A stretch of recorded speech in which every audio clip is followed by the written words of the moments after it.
இனி summer holidays கண்ணு கால் GT ஹாலிடேஸ்க்கு பண்ணு.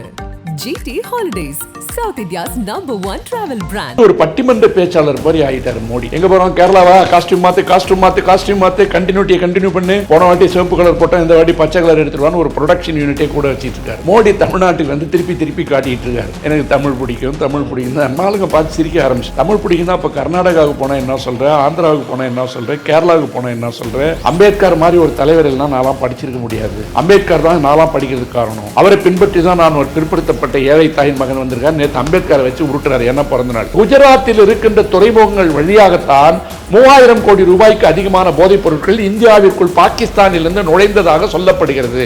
என்ன நடவடிக்கை எடுத்தீங்க? தெரிஞ்சு கண்ண மூடிட்டு இருந்தீங்களா? அல்லது உங்க புலனாய்வு அமைப்புகள் வீக்கா? அங்க புலனாய்வு அமைப்புகள் உங்களுக்கு சொல்லலையா? அல்லது தேர்தலுக்காக நீங்க சொல்றீங்கன்னா எதை வச்சு சொல்றீங்க? ஜாபர் சாதிக் வச்சு சொல்றீங்க. ஜாபர் சாதிக் விசாரணை நடந்துட்டு இருக்கு. ஒரு மாநில தலைவர் அழிச்சிருவேங்கிறாரு, ஒரு பிரதமர் அந்த ஆட்சியை கொடுக்குறேங்கிறாரு. அப்ப அதிமுக தொண்டெல்லாம் என்ன வந்து கண்ணை மூடிட்டு உட்கார்ந்துருக்கானா? காது கேட்காம இருக்கானா? இந்த நயினார் நாகேந்திரன் வந்துடக்கூடாதுன்னு சொல்லிட்டு இங்க ஒருத்தர் வேலை பார்க்கிறாரு, தமிழிசை வந்துடக்கூடாதுன்னு ஒருத்தர் வேலை பார்க்கிறாரு. எல்லாம் அந்த கட்சிக்குள்ளேயே.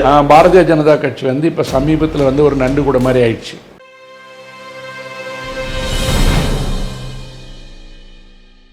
நக்கீரன் நேயர்களுக்கு வணக்கம். இன்று நம்முடன் கருத்துக்களை பகிர்ந்து கொள்ள இணைந்திருக்கிறார் சென்னை உயர்நீதிமன்ற மூத்த வழக்கறிஞர் திரு வே பாலு அவர்கள். வணக்கம் சார். வணக்கம் ராஜவேல். இறுதி கட்டத்தில் இருக்கிறோம். தேர்தல் பிரச்சாரத்தின் இறுதி கட்டம். எல்லாருமே தீவிரமான பரப்புரை. வெயில் அந்த 2 மணி நேரம் கேப்லாம் நேற்று இன்றைக்கி யாருமே விடல. மதியானம் உச்சி வெயில்னு சொல்லி கேப் விடுவாங்கள்ல, நேற்று இன்றைக்கி யாரும் விடல. தீவிரமாக அந்த மாதிரி இருக்கிறாங்க. பாஜகவும் அது மாதிரி தான் களத்தில் இருக்குது. பாஜக அப்படின்னு சொல்லும்போது பிரதமரை மறக்க முடியாது. நிறைய தடவை வந்துட்டார், நிறைய விஷயங்கள் பேசினார். குற்றச்சாட்டு தான் திமுகவினாவே பயங்கரமான குற்றச்சாட்டு, குடும்ப அரசியல் அப்படி இப்படின்னு நிறையா. போதைப் பொருளை பற்றிலாம் பேசுகிறாரு. போதைப் பொருள் இங்கே வந்து நடமாட்டம் இருக்குது அப்படின்னு சொல்லி உண்மையுமே இருக்கா? ஒரு பிரதமர் நேரடியாக இப்படி ஒரு குற்றச்சாட்டை வைக்கிறார். போன நிகழ்ச்சியிலே உங்கள்கிட்ட சொன்னேன், இறுதி கட்டன்னு சொல்லாதீங்க, யாருக்கு இறுதி கட்டன்னு தெரியலன்னு. மறுபடியும் ஏதோ ஹிண்ட்டு கொடுக்குறீங்க. இந்த குதம்பை சித்தர்னு ஒரு சித்தர் இருந்தார். அவரது ஒரு ஃபேமஸான பாட்டு இருக்குது. அப்பன் வருவான் அவன் பின்னே மகன் வருவான், தப்பென்று சொல்லாதடி குதம்பாய் தவறென்று சொல்லாதடி, கையில் காசில்லாதவன் கடவுளே ஆனாலும் கதவை சாத்தடின்னு ஒரு பாட்டு. ரொம்ப புகழ்பெற்ற சித்தர் இலக்கியம் அது. அது இந்த தேர்தலுக்கு பொருந்தோம். எல்லோரும் கையில் காசை வச்சுக்கிட்டு தமிழ்நாட்டு பாரதிய ஜனதா கட்சி தலைவர் என்ன சொல்கிறாருன்னா, காசு வந்தால் வாங்கிக்கோங்க, திமுக கொடுத்தா அது கஞ்சா விற்று வர்ற காசு, தமிழ்நாட்டில் இருக்கிற முட்டாள் நினச்சிட்டு பேசாதீங்கன்னு திருப்பி சொல்லிட்டு, சரி அது கஞ்சா வித்த காசு, அப்போ உங்களுக்கு தேர்தல் பத்திரம் மூலமாக வந்த காசு தானே. அங்கே கோயம்புத்தூரில் கொடுக்குறதா கேள்விப்பட்டேன். ஆதாரம் இல்லை, அதனால் உறுதியாக நம்மளால் சொல்ல முடியாது. ஆனால் கொடுக்காம தேர்தல் நடத்த முடியாதுன்னு உலகத்தில் எல்லாருக்கும் தெரியும். அவரை பற்றி நம்ம கவலைப்பட தேவையில்லை. ஏன்னா வந்து நயினார் நாகேந்திரன் வந்துடக்கூடாதுன்னு சொல்லிட்டு இங்கே ஒருத்தர் வேலை பார்க்குறாரு, தமிழிசை வந்துடக்கூடாதுன்னு ஒருத்தர் வேலை பார்க்குறாரு, அப்புறம் வந்துடக்கூடாதுன்னு சொல்லிட்டு அங்கே கொஞ்சம் பேர் வேலை பார்க்குறாங்க. எல்லாம் அந்த கட்சிக்குள்ளேயே. பாரதிய ஜனதா கட்சி வந்து இப்போ சமீபத்தில் வந்து ஒரு நண்டு கூட மாதிரி ஆயிடுச்சு. எந்த நண்டு மேலே போனாலும் கீழே இருந்து ஒரு நண்டு இழுத்துட்டு இருக்கு.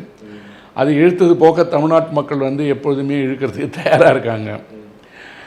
அவங்க பிரதமரை கூப்பிட்டு தேர்தல் பரப்புரை செஞ்ச ஒரு தொலைக்காட்சி கூட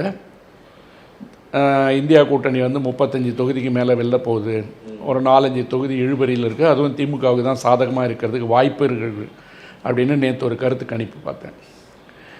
இதில் வந்து தேர்தல் பிரச்சாரத்தெல்லாம் விட்டுட்டு நான் பார்க்கும்போது பல முறை நடந்த இந்த படையெடுப்பு, இது முகலாயர்கள் வந்து எப்படி ஒரு பண்பாட்டு படையெடுப்பு வந்து இங்கே இருக்கிற கோயில்களை எல்லாம் அழிச்சிட்டாங்க, மதத்தை அழிச்சிட்டாங்கன்னு சொன்னது வந்து எப்படி வரலாறாக மாறிச்சோ, அதே போல் தமிழ்நாடு என்கின்ற பண்பாட்டின் மீது, கலாச்சாரத்தின் மீது, மொழியின் மீது மோடி என்பவர் நடத்திய படையெடுப்பாகவே அதை நான் பார்க்குறேன். தேர்தல் வந்து அதுக்கு ஒரு காரணமாக வச்சுக்கிட்டார். திருப்பி எல்லா ஊர்லேயும் போய் எனக்கு தமிழ் தாய்மொழியாக இல்லையேன்னு நான் வருத்தப்படுறேன், தமிழ் தாய்மொழியாக இருந்தால் சந்தோஷப்படுவேன்னு சொல்லிட்டு இப்போ இந்த தேர்தல் அறிக்கையில் இருக்கிறதுல தமிழ் பேர் எதாவது இருக்கான்னு பார்த்து சொல்லுங்கள்.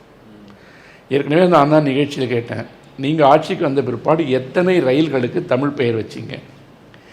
ஏற்கனவே இருந்த தமிழ் பெயர்கள் போக மீது என்ன வச்சிங்க? மத்திய அரசு கொண்டு வந்திருக்கிற திட்டங்களுக்கு மாநில அளவில் அந்தந்த மொழிபெயர்ப்பாக என்ன பேர் கொடுத்துருக்கீங்க?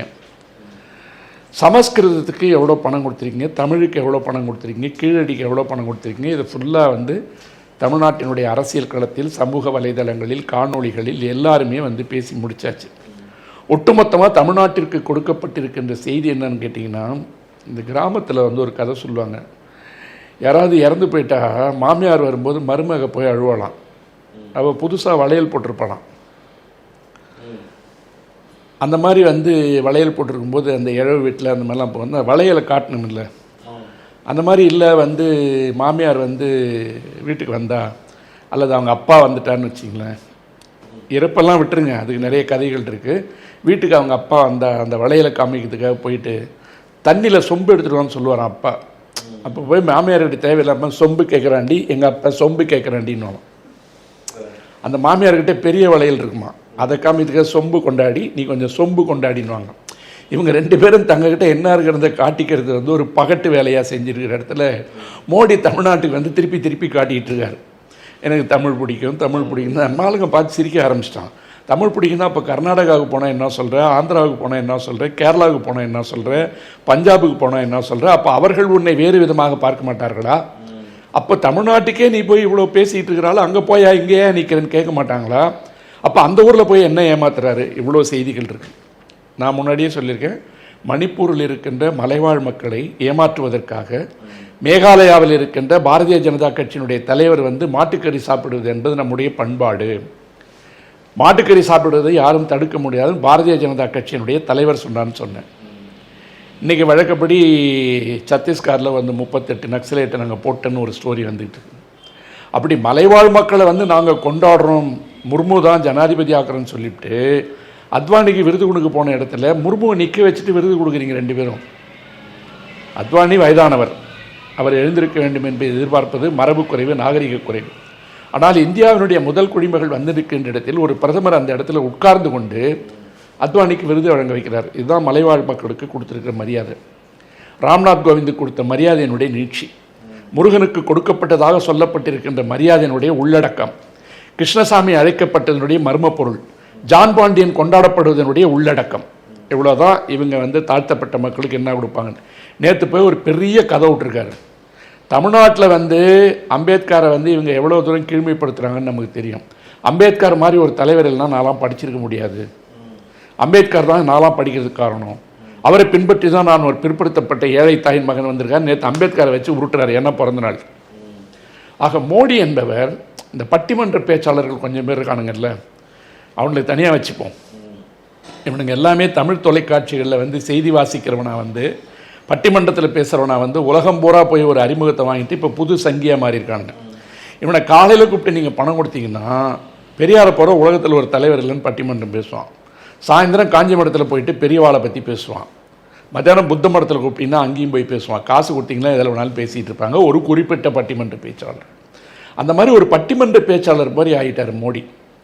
எங்கே போகிறோம், கேரளாவா, காஸ்டியூம் மாற்று கண்டினியூட்டியை கண்டினியூ பண்ணு, போன வாட்டி சிவப்பு கலர் போட்டால் இந்த வாட்டி பச்சை கலர் எடுத்துருவான்னு ஒரு ப்ரொடக்ஷன் யூனிட்டே கூட வச்சிட்ருக்காரு.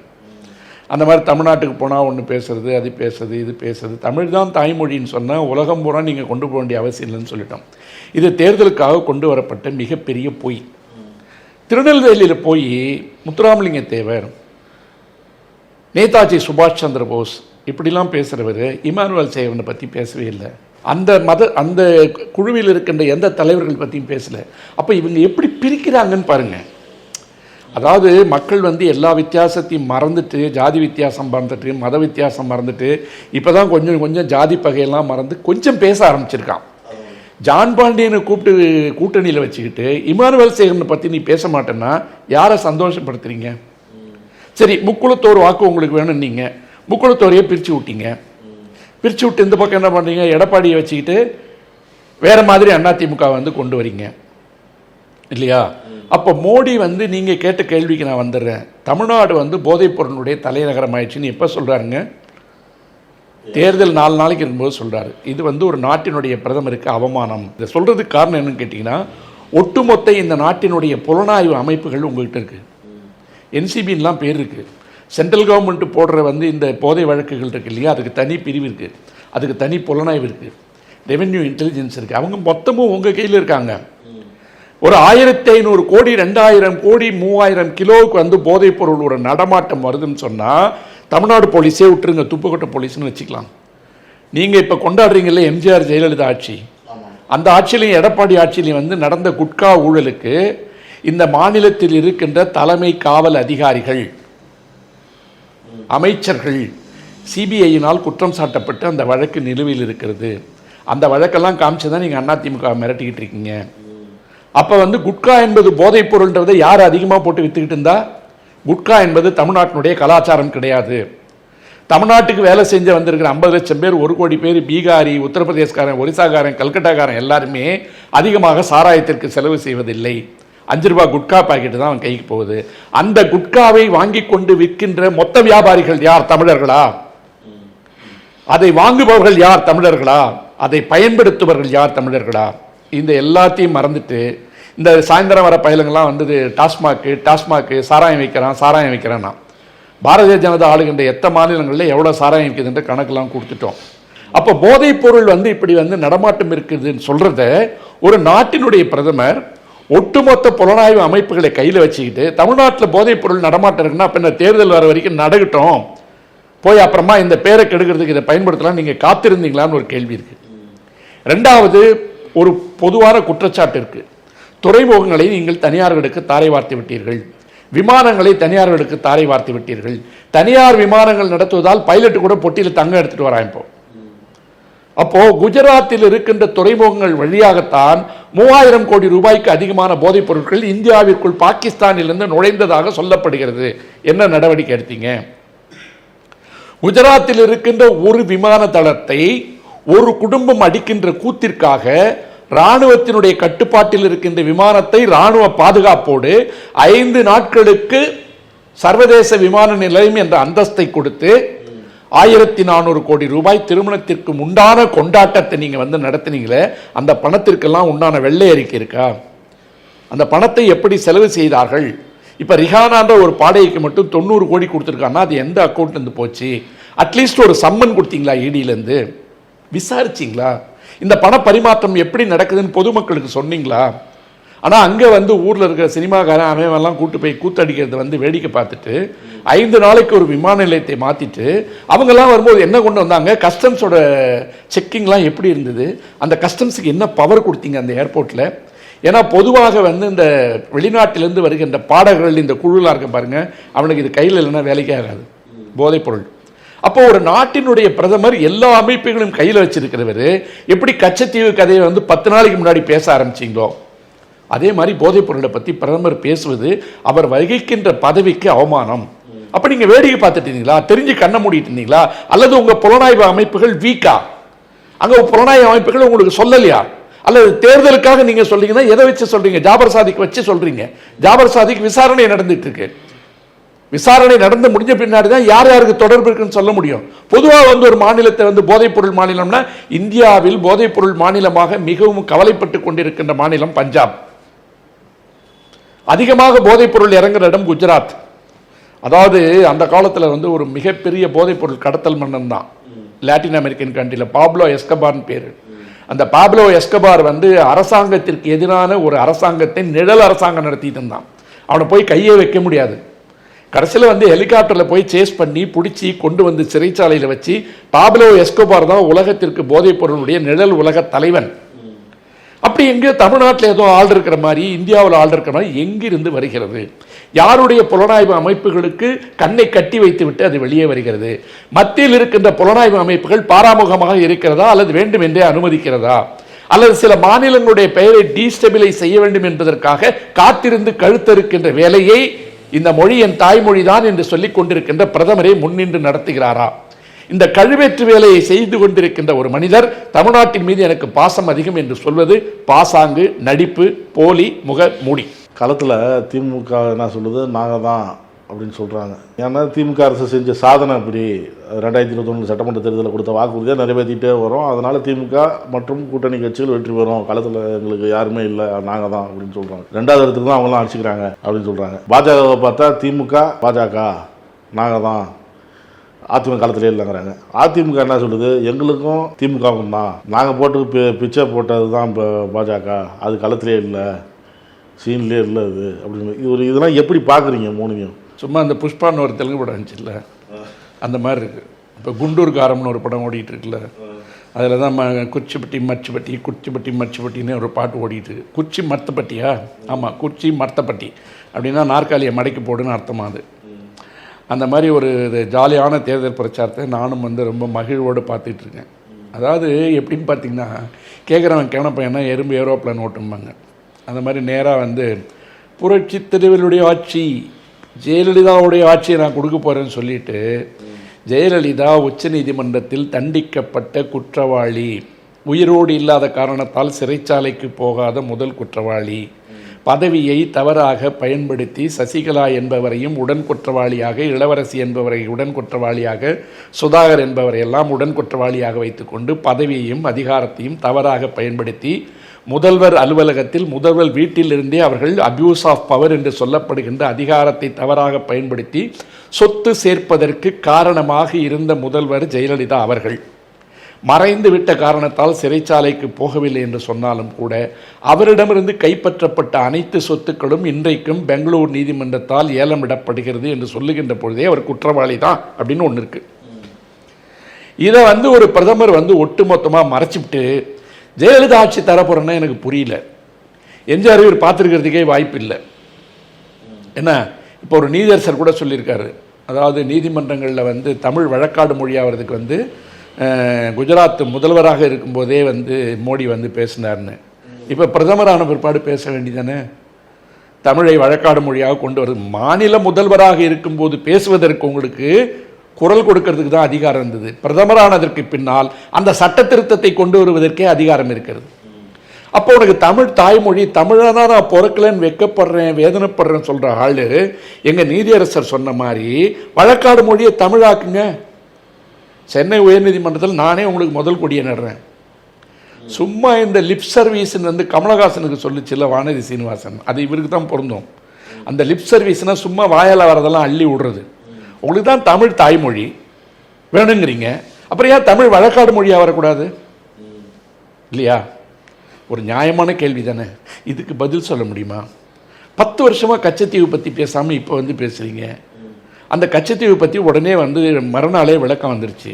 நீங்கள் ஆட்சிக்கு வந்ததற்கு பின்னால் கச்சத்தீவு விவகாரம் உச்சநீதிமன்றத்திலும் உயர்நீதிமன்றத்திலும் ஜெயலலிதா அவர்களால் வழக்கு போடப்பட்ட பின்னால் நடந்த முன்னெடுப்புகளில் பாரதிய ஜனதாவுடைய போக்கு என்னன்னு கேட்டப்போ கச்சத்தீவு என்பது நிரந்தரமாக கொடுக்கப்பட்டு விட்டது, அதை கிளைம் பண்ண முடியாதுன்னு இதே ஆர்டிஐயில் ஜெய்சங்கர் வெளியுறவுத்துறை செக்ரட்டரியா செயலாளராக கையெழுத்து போட்டிருக்க அந்த தூக்கி கையில் கொடுத்தாச்சு. அதை பார்த்த உடனே அதை குறைச்சிட்டாங்க டோனை. உடனே போய் போதைப் பொருளை எடுத்துட்டாங்க. அப்புறம் அங்கே போனால் ஒரு ஊருக்கும் போனால் வந்து நெல்லை வந்து வீரம் நெறிந்த பூமி, நெல்லை வீரம் செறிந்த பூமி யார் இல்லைன்னு சொன்னால் அங்கே இருக்கிற மக்களுக்கு வந்து தாழ்த்தப்பட்ட மக்களுக்கு, ஒடுக்கப்பட்ட மக்களுக்கு, பிற்படுத்தப்பட்ட மக்களுக்கு திருவிதாங்கூர் சமஸ்தானம் செய்த கொடுமைகள் என்ன? மாராப்பு வரி போட்டது யார்? மாராப்பு வரி போட்டது யார்? ஐயா வைகுண்டரை வச்சுக்கிட்டு உங்கள் கவர்னர் என்ன பேசினார்? சனாதனத்துக்கு வந்து ஐயா வைகுண்டரை கை காமிச்சு பால பிரஜாபதி அடிகள் திருப்பி அட்டிச்சார் செவிலில். வந்தால் கவர்னர் வேலையை மட்டும் பாருங்கள், எங்கள் இதெல்லாம் நாங்கள் பார்த்துக்கிறோம், உனக்கு ஐயாவையும் தெரியாது வைகுண்டரையும் தெரியாது, போய் வேலையை பாரியான்ட்டார். ஆக போகின்ற இடம்லாம் கலாட்டா பண்ணிகிட்டு இருக்கிறீங்க. இப்போது எடப்பாடி பற்றி சொன்னதால் கேட்குறேன், எடப்பாடி யாருக்காக தேர்தல் வேலை பார்க்குறாருன்னு எனக்கு புரியல. நீங்கள் நேர்மையாக யோசிங்க. ஒரு பக்கம் அந்த மாநிலத்தினுடைய பாரதிய ஜனதா கட்சி தலைவர் தேர்தலுக்கு பின்னாடி கட்சி இருக்காதுங்கிறார், அதிமுக கட்சி இருக்காதுங்கிறார். ஒரு பிரதமர் நாங்கள் எம்ஜிஆர் ஆட்சியை ஜெயலலிதா ஆட்சியை கொடுக்க போகிறேங்கிறார்.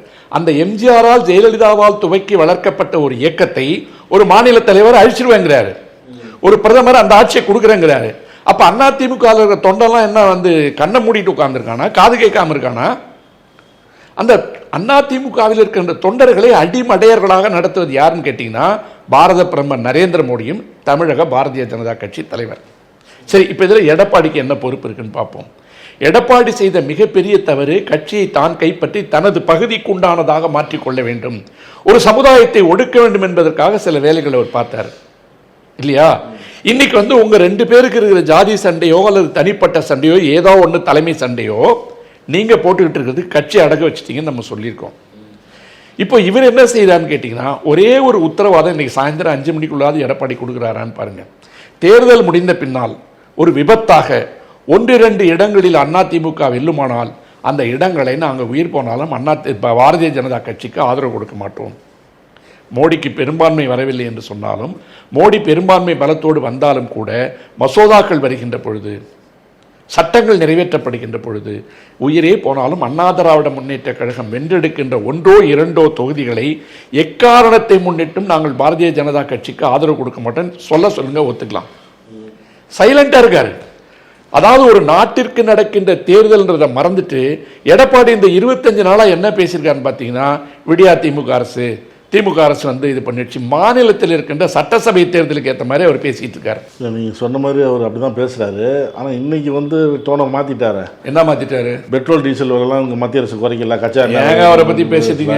இது தூத்துக்குடியில் துப்பாக்கி சூடு நடந்தது எப்படின்னு கேட்டீங்கன்னா டிவியில் பார்த்து தெரிஞ்சுக்கிட்டேன்னு அவர் பெட்ரோல் விலை இறங்குதெல்லாம் அவருக்கு இப்போ தான் தெரியுமா? கூட்டணியில் இருக்கும்போது தெரியாதா? வெளியில் வந்ததுக்கு பிற்பாடு தெரியாதா? இந்த 1 மாதம் நடந்து கொண்டிருக்கின்ற பிரச்சாரத்தில் அவர் மத்திய அரசை எதிர்த்து அல்லது பிஜேபி ஏன் ஆட்சிக்கு வரக்கூடாது என்பதற்கு ஒரு காரணம் சொல்லணும். ஏன் இவர் வந்து கூட்டணியை விட்டு பிரிஞ்சார்ந்ததுக்கு காரணம் சொல்றாரு. என்ன சொல்றாரு? எங்கள் கட்சிக்கு வந்து தனித்துவமான அடையாளம் வேண்டும், அதனால நாங்கள் வெளியில் வந்துங்கிறார். உங்க கட்சிக்கு உண்டான தனித்துவமான அடையாளத்தை உங்க கண்ணு முன்னாடி பட்டை போட்டு திருடுறான். நீதிமன்றத்தில் போய் வழக்கு போடலாங்க. ஜெயலலிதா பேரையும் எம்ஜிஆர் பேரையும் இவங்க பயன்படுத்தக்கூடாதுன்னு. ஒரு கட்சியினுடைய மாநில தலைவர், வேற்று கட்சியினுடைய மாநில தலைவர் இந்த கட்சியை அழிப்பன்னு சொன்னதுக்கு பிற்பாடு நீங்க யாரை எதிர்த்து பிரச்சாரம் பண்ணிட்டு இருக்கீங்க? என்ன பேசியிருக்காரு? மோடி வந்து அடிக்கடி வந்து போறதாலலாம் ஒன்றும் மாறிடாது, கலராக சட்டையை போட்டுட்டு வரதால ஒன்றும் வேலைக்காக சொன்ன கடிதோச்சி மெல்ல எரிகன்னு ஒன்று சொல்லுவாங்க. நான் அடிக்கிற மாதிரி அடிக்கிறேன், நீங்கள் வாங்குற மாதிரி வாங்குங்கன்னு ஒன்று இருக்கு. நானும் லைட்டாக உங்களை தொடறேன் அப்படின்னு தமிழ்நாட்டில் இன்னும் சில கட்சிக்காரெல்லாம் பேசிட்டு இருக்கான். அவனையும் பாருங்க நீங்க. அவர்களுக்கு உண்டான களம் என்பது இந்த மக்களை, மணிப்பூர் மக்களை, லடாக் மக்களை, கோவா போன்ற இடங்களில், ஒரிசா போன்ற இடங்களில் இருக்கின்ற தனித்துவ அடையாளம் கொண்ட மக்களை, கேரளா போன்ற மக்களை, தமிழ்நாடு போன்ற மக்களை, அவர்கள் கலாச்சாரத்தின் மீது கை வைத்துக் கொண்டிருக்கின்ற ஒரு இடத்துல இல்லையா, ஒரு இடத்துல தமிழ்நாட்டிலே சில பேர் பாருங்க அந்த அந்த விஷயத்தை பற்றி பேசவே மாட்டான். காலையில் எந்திரிக்கும் போதே திமுகவை திட்டுறதுக்கு அவனுக்கு என்ன அசைன்மெண்ட் வருதோ அதான் திட்டம். நீங்கள் திமுகவை திட்டவனான்னு நான் சொல்ல, திமுக வந்து அவங்கள டிஃபெண்ட் பண்ணிட்டு போயிடுவாங்க. இப்பொழுது நடக்கின்ற அரசியலில் அண்ணா திமுக வந்து இதை சொல்லுமானால் எப்பவுமே முனுசாமி பேசுவார்ல, கேபி முனுசாமி, அவரே பேச விடல. அப்போ உங்கள் கடுமையான கண்டனங்கள் என்ன? கச்சத்தீவுக்கு வந்து கேஸ் போட்டது ஜெயலலிதா தானே. அப்போ அந்த ஒட்டுமொத்த விளக்கத்தையும் கொடுக்க வேண்டியது யாரு? அதிமுக. அப்ப திமுக கொடுத்துருச்சுன்னு ஒரு பொய் சொல்றதுக்காக, இந்திரா காந்தி கொடுத்துட்டாங்கன்னு ஒரு பொய் சொல்றதுக்காக சொல்லும்போது எங்கேயாவது மோடியும் பாரதிய ஜனதா கட்சியும் அவர்களுடைய ஆட்களை வந்து அடையாளம் காட்டி வந்து ஓட்டு கேட்குறாங்களான்னு பாருங்க. எங்க கட்சியில் இருக்க அத்வானி மாதிரி, எங்க கட்சியில் இருக்கிற வாஜ்பாய் மாதிரி, எங்க கிட்ட இருந்த RSS தலைவர்கள் வீர சவர்கர் மாதிரி, கோல்வால்கர் மாதிரி, ஷியாமா முகர்ஜி மாதிரி, பாலகங்காதர திலகர் மாதிரி நாங்கள் இவ்வளோ தலைவர்கள் வச்சுருக்கோம். உங்கள் தலைவர்களை வச்சு ஓட்டு கேளியா? தமிழ்நாட்டுக்கு வந்தால் ஜெயலலிதாவை தூக்கிக்கிற, எம்ஜிஆரை தூக்கிக்கிற, அப்புறம் கக்கனையும் காமராஜரையும் தூக்கிக்கிற. காமராஜர்லாம் இருந்தது காரி துப்பியிருப்பார் இந்த கட்சியை பற்றி. கக்கன் காமராஜர் வாழ்ந்த வாழ்க்கை, அவர்களுடைய அரசியல் அமைப்பு, அவருடைய இருந்த இயக்கங்கள் வேற. காமராஜர் இருந்த ஊட்ட கொளுத்து போன கட்சி இது. எதுக்கு நீ வந்து கடன் வாங்கி கழிக்கிற? பட்டேல் காங்கிரஸில் இருந்து ஏற்கனவே சொல்லிட்டேன். காங்கிரஸில் இருக்கும்போது அந்த ஆட்சியினுடைய அதிகாரம் அவர் கையில் இருக்கின்ற பொழுது ஒட்டுமொத்த பாராளுமன்ற மந்திரி சபை கூட்டிய நடவடிக்கைகளுடைய அடிப்படையில், ஒட்டுமொத்த மந்திரி சபையினுடைய நடவடிக்கைகளுடைய அடிப்படையில் முன்முடிவுகளுக்காக எடுக்கப்பட்ட முடிவுகளை நிறைவேற்றியவர் பட்டேல். சமஸ்தானங்களை இணைத்தது. உடனே அவர் ஏதோ தனியாக காங்கிரஸ்ல இருந்து RSS மாதிரி அடையாளம் காட்டுறதுக்கு 3000 கோடிக்கு போய் செலவு வச்சிருக்கீங்க இல்லையா? அப்போ இந்த இடத்துல அதிமுகவுக்காக தான் இந்த நிகழ்ச்சியை நான் நினைக்கிறேன். அதிமுகவில் இருக்க தொண்டர்கள் தீவிரமாக தீர்மானிக்கணும், தீவிரமாக சிந்திக்கணும். நம்ம யாருக்காக ஓட்டு போட போகிறோம்? சரி, நம்ம அதிமுகவுக்கு ஓட்டு போடுறோம். ஜெயிச்சு வந்தால் தொண்டர்களுடைய மனநிலை, பிஜேபியிலேருந்து நீ வெளியில் வந்ததால் தான் நான் உனக்கு ஓட்டு போடுறேன், இல்லைனா உன்னை தோக்கடிப்பேன் சொந்த கட்சியை. அப்போ நீ சொல்கிறத நம்பி நான் ஜெயிக்க வச்சா நீ அங்கே ஓடுறதுக்கு உண்டான பாசிபிலிட்டிஸ் அதிகமாக இருக்குது. வெளிப்படையாக சொல்ல மாட்டேங்கிற. அவங்க ஒரு மேடையில் வந்து எம்ஜிஆர் ஆட்சி, ஜெயலலிதா ஆட்சிங்கிறான். ஒரு மாநில தலைவர் அதிமுக கட்சி இருக்காதுங்கிறான். உங்களுடைய எதிர்வினை என்ன? உங்கள் தொண்டர்களை நீங்கள் என்னவாக பயிற்றுவித்திருக்கிறீர்கள்? உங்கள் தொண்டர்களை என்னவாக நீங்கள் வழிநடத்தப் போகிறீர்கள்?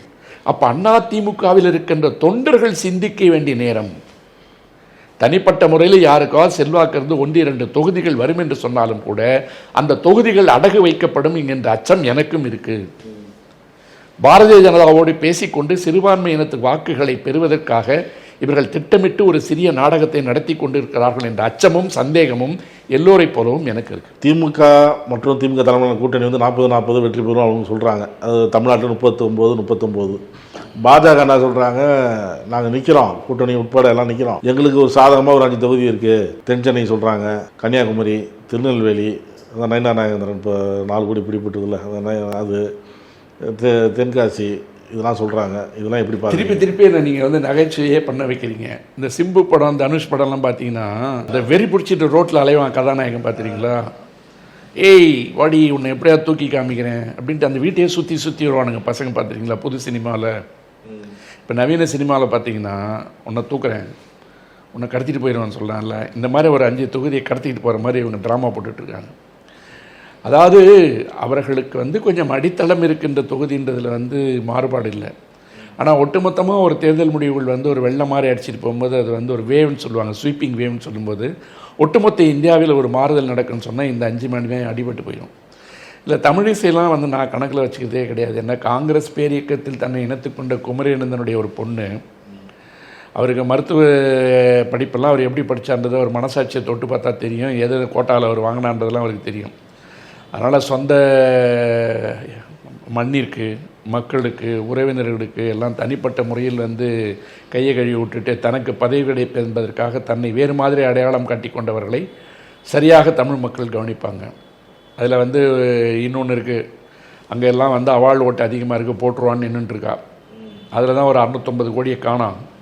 மயிலாப்பூர் சாஸ்வத நிதி வந்து அதுக்கு கீழே தான் வருது, கம்ப்ளைண்ட்லாம் பெண்டிங் இருக்குது, இவர் கூட்டணியில் சிவகங்கையில் நிற்கிறான்னு ஒரு பெரிய பிரச்சாரம் போயிட்டுருக்கு. அது அங்கே காலப்பொடுங்கன்னா பிடிங்கிறோம் தென் சென்னையில். அப்புறம் ஜெயக்குமார் வந்து எப்படியா இருந்தாலும் வந்து தோத்தா கௌரவமாக தோக்கணுன்றதுக்கு பையனுக்கு வந்து கண்டிப்பாக வேலை பார்ப்பார்.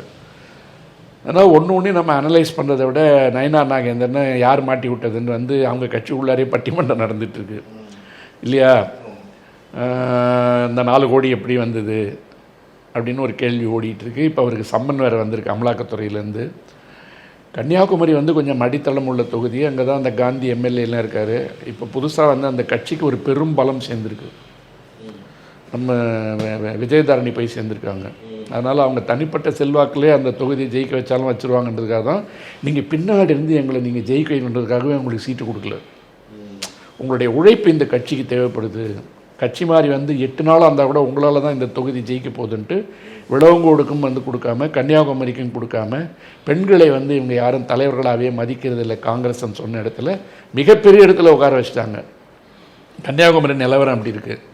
கோயம்புத்தூரில் வந்து வரட்டுத்தாவுகளை சுற்றி கத்திக்கிட்டு இருக்கு. அது அவங்க உள்ளூர் மக்கள் என்ன முடிவு பண்ண போகிறாங்கன்னு தெரியலன்னா ஜிஎஸ்டி வரியை பற்றி கேள்வி கேட்டால் வீடு பூந்து அடிக்கிறாங்க பொம்பளைங்களை. அங்கே இருக்கிற திருப்பூர் பின்னலாடை தொழிலாளர்கள்லாம் வந்து என்ன மாதிரி ஆகிட்டுருக்கான்னு சொன்னீங்கன்னா, இந்த 10 வருடத்தில் வந்து பின்னலாடை தொழிலை வந்து எவ்வளோ தூரம் இவங்க பின்னாடி தள்ளியிருக்காங்கன்றதுக்கு, பங்களாதேஷ் வந்து உலகத்தில் காட்டன் உற்பத்தி பண்ணுறதுல ஒரு பெரிய நாடு. அவங்க கிட்டத்தட்ட 28-30 பில்லியனுக்கு மேலே வந்து 28-30 பில்லியன் நான் பார்த்த ஞாபகம். இந்த 10-15 வருடங்களில் வந்து அவங்களோட ஏற்றுமதி இருக்கும்போது இந்தியா வந்து 1 பில்லியனில் தான் நிற்கிது. அப்போ திருப்பூருக்கு கொடுத்த சலுகை என்ன, கோயம்புத்தூருக்கு கொடுத்த சலுகை என்ன, மான்செஸ்டர் ஆஃப் சவுத் இந்தியான்னு சொல்கிற கோயம்புத்தூர் என்ன நிலைமையில் இருக்குது, அங்கே இருக்கிற தொழிற்சாலைகளுக்கு வந்து இழைக்கப்பட்டிருக்கின்ற அநீதி என்ன, இதெல்லாம் தாண்டி வருகின்ற இடத்துல தான் வந்து தேர்தலிலே நிற்க விருப்பம் இல்லை, ஆனாலும் உன்னை போல் ஒப்பற்ற தலைவன் வேறு யாரும் இல்லைன்னு மத்தியிலேருந்து கூப்பிட்டு நிறுத்திருந்தால நான் வேறு வழி இல்லாமல் நிற்கிறேன்னு ஒருத்தர் படம் காமிச்சிட்டு அடுத்த கட்சியை அழிக்கிறேன்னு பேசுகிறாரு ஒழிய தன் கட்சியை வளர்க்குறேன்னு பேசலாரு. எனது கட்சியை நான் வளர்த்து கொண்டு வந்து கோயம்புத்தூரில் நான் பறக்க விடப்படுகின்ற கொடி என்பது தமிழ்நாடு பூரா பறக்குன்னு சொன்னால் நம்மளே வாழ்த்திட்டு போயிடுவோம். அங்கே வந்து உட்காந்து நான் அதிமுக அழிப்பது தான் என் முதல் வேலை, திமுகவை நான் காலி பண்ணிவிடுவேன், பணம் கொடுத்தாங்கன்னா அது கஞ்சா கேஸ் வாங்கிக்கிங்க அப்படின்னு சொன்னால் ஒரு காவல்துறை அதிகாரி கஞ்சா விட்டு வருகின்ற பணம் சட்டவிரோதமான பணம் வாங்கி கொள்ளுங்கள் என்று சொல்வது லஞ்சம் வாங்குங்கன்னு சொல்லி கொடுக்குற கிறுக்குத்தனமான கேனத்தனமான ஒரு அரசியல். அப்போ நீங்கள் பண்ணுற செலவு வந்து திருட்டுத்தனமாக ஒரு சட்டம் போட்டு திருட்டு பணத்தை கொண்டு வந்து கொடுங்கன்னு சொல்லி வாங்கியிருக்கிற தேர்தல் பத்திர ஊழல் வந்த காசை தான் இந்தியா பூரா வெள்ளையாக்கி செலவு பண்ணிகிட்டு இருக்கீங்க. ஏன்னா உங்கள்கிட்ட அது வெள்ளையாக வந்துருச்சு, உச்சநீதிமன்றம் சீஸ் பண்ணல. அப்போ அந்த தொகுதியெலாம் அப்படி பார்க்கும்போது தனிப்பட்ட முறையில் யாருக்காவது செல்வாக்குகள் இருந்து வருவார்கள் என்று சொன்னால் அதை நம்ம குறைச்சி மதிப்பிடக்கூடாது. ஏன்னா ஜனநாயகத்தில் வந்து யார் ஜெயித்தாலும் நம்ம வாழ்த்தணும். அதுக்கு பிற்பாடு சில கணக்குகள் இருக்கும், கொஞ்சம் ஓட்டில் ஜெயித்தார், கொஞ்சம் ஓட்டில் தோத்தார், அவர் பணம் கொடுத்தாரு, இவர் பொய் சொன்னார், அப்படிலாம் நிறைய வரும். ஆயிரம் இருந்தாலும் தமிழ்நாடு இந்த தேர்தலை ஒரு வித்தியாசமான களத்தில் கோணத்தில் பார்க்க வேண்டும் என்று ஆரம்பிக்கின்ற பொழுது யார் வரப்போகிறார்கள் என்பதை விட யார் வரக்கூடாது என்பதில் மிக தெளிவாக இருக்க வேண்டிய ஒரு தேர்தல். அப்படி யார் வரக்கூடாது என்பது இன்னார் என்று நான் அடையாளப்படுத்துவது இந்த நேரத்தில் சொல்வது முறையற்றது. உங்கள் மனசாட்சிக்கு நான் அதை விட்டு விடுகிறேன். உங்களை ஆள்வதற்கு தகுதியானவர்கள் யார் என்பதை உங்கள் மனசாட்சி முடிவு செய்யட்டும். உங்கள் இனத்திற்கு எதிரான, மொழிக்கு எதிரான கலாச்சார பண்பாட்டு படையெடுப்பை நடத்தி கொண்டிருப்பவர்கள் தேவையா, அல்லது இங்கே இருக்கின்ற சகோதர சண்டைகளை என்றைக்கு வேண்டுமானாலும் தீர்த்து கொள்ளலாம் என்று இருக்கின்ற நிலைப்பாடு சரியா? உன்னை ஆள்பவனுக்கு நீங்கள் கொடுக்கின்ற அதிகாரம் என்பது உங்களுக்கு பகிர்ந்தளிக்கப்படக்கூடிய சரிவிகிதத்தில் கொடுக்கப்படக்கூடிய அரசியலமைப்பினுடைய நீட்சியாக இருக்குமா, அல்லது உங்களை ஓரம் கட்டி உட்கார வைத்துவிட்டு உங்களை உதாசீனப்படுத்திவிட்டு ஒற்றை மாநிலத்திற்கு, 2 மாநிலத்திற்கு ஒட்டுமொத்த இந்தியாவினுடைய வளங்களை சுரண்டி கொண்டு செல்ல போகின்ற ஒரு இயக்கமா என்பதையெல்லாம் நின்று நிதானித்து யோசித்து அறிந்தே பள்ளத்தில் கை வைத்து கொள்ளாமல், இது தெரிந்தே கயிறு என்று அதில் கழுத்தை கொண்டு போய் வெட்டி கொண்டு தொங்காமல், தற்கொலை செய்து கொள்ளாமல், யாரும் கொலை செய்வதற்கும் அனுமதிக்காமல், உங்கள் வாழ்வினுடைய நீரோட்டம், உயிரோட்டம் என்பது உங்களுடைய மனசாட்சிப்படி எந்த இயக்கம் உங்கள் பின்னால் நிற்கிறது என்பதை முடிவு செய்து, எந்த இயக்கம் இந்த காலகட்டத்தில் உங்களுக்கு தேவை என்பதை முடிவு செய்து, இன்றைக்கு நாம் மறந்தோம் என்று சொன்னால் இனிமேல் தேர்தல் இருப்பதற்குண்டான வாய்ப்புகள் குறைவு. இன்றைக்கு நீங்கள் விழித்துக் கொள்ளவில்லை என்றால் உங்கள் கண்கள் உங்கள் கைகளாலேயே மூடப்படும். வெளிச்சத்திலேயே உங்களுக்கு இருட்டு என்பது அறிமுகம் செய்யப்படும். இருட்டு என்பதை வெளிச்சமாக பார்ப்பதற்கு நீங்கள் பழகிக் கொள்வீர்கள். வைரமுத்து சமீபத்தில் எழுதியிருந்தார், இருட்டு என்பது குறைவான வெளிச்சம்னு. அந்த மாதிரி இந்த குறைவான வெளிச்சத்தில் வாழ்வதற்கு உங்களுக்கு பழகிக் கொள்ள வேண்டும் என்று சொன்னால் வேறு மாதிரி முடிவெடுங்கள். தமிழகம் என்பது உலகத்திற்கே உண்டான பகுத்தறிவு பூமி. வெளிச்சத்தை விதை போட்டு கொடுத்து உலகிற்கெல்லாம் கொடுப்பவர்கள் தமிழர்கள் என்பதை நிரூபிக்க வேண்டும் என்று சொன்னால் நீங்கள் எப்பொழுதும் எடுக்கின்ற முடிவை இப்பொழுதும் எடுங்கள் என்பதுதான் என்னுடைய வேண்டுகோள். தேர்தல் முடிவிட்டோம். ஜூன் 4ஆம் தேதி என்ன நடக்குதுன்னு நம்ம எதிர்பார்க்கலாம். தமிழ்நாடு ஒட்டுமொத்த இந்தியாவுக்கே ஒரு வழிகாட்டும் நினைக்கிறேன். இந்த தேர்தல் முடிவு தமிழ்நாடு என்பது ஒரு தனித்துவமான நாடு என்பதை மீண்டும் நிரூபிக்கும் என்று நான் நம்புகிறேன். தமிழர்களை யாரும் ஏமாற்றிவிட முடியாது என்பதையும் நான் நம்புகிறேன். நம்ம தலையில் மிளகா அரைக்கிறது அவ்வளோ எளிதான காரியம் இல்லை என்றும் நான் உணர்கிறேன். என் மக்கள் எப்பொழுதும் யோசித்து மிக தெளிவாக முடிவெடுக்கக்கூடிய மக்கள் என்கின்ற நம்பிக்கை எனக்கு எப்பொழுதும் உண்டு. ஆகவே நம்முடைய தன்னம்பிக்கை, சுயமரியாதை, தன்மானம் எல்லாம் காப்பாற்றப்பட வேண்டிய தேர்தலாக இது இருக்கும் என்பதுதான் என்னுடைய நம்பிக்கையும் வேண்டுகோளும் கூட. வணக்கம். வாழ்க தமிழ்நாடு. நக்கீரன் டிவிக்கு சப்ஸ்கிரைப் செய்யுங்கள். உங்கள் ஆதரவே எங்கள் பலம். ஆசிரியர்களுக்கு நண்பனாகவும் மாணவர்களுக்கு ஆசானாகவும் திகழும் தேர்வு வழிகாட்டி. ஒவ்வொரு பாடத்திற்கும் அனுபவமிக்க ஆசிரியர்களின் துல்லியமான தெளிவான விடைகள். CNC இருக்கு, தேர்வு பயம் எதற்கு? இது தீரன் பப்ளிஷிங் ஹவுஸ் விற்பனை வெளியீடு.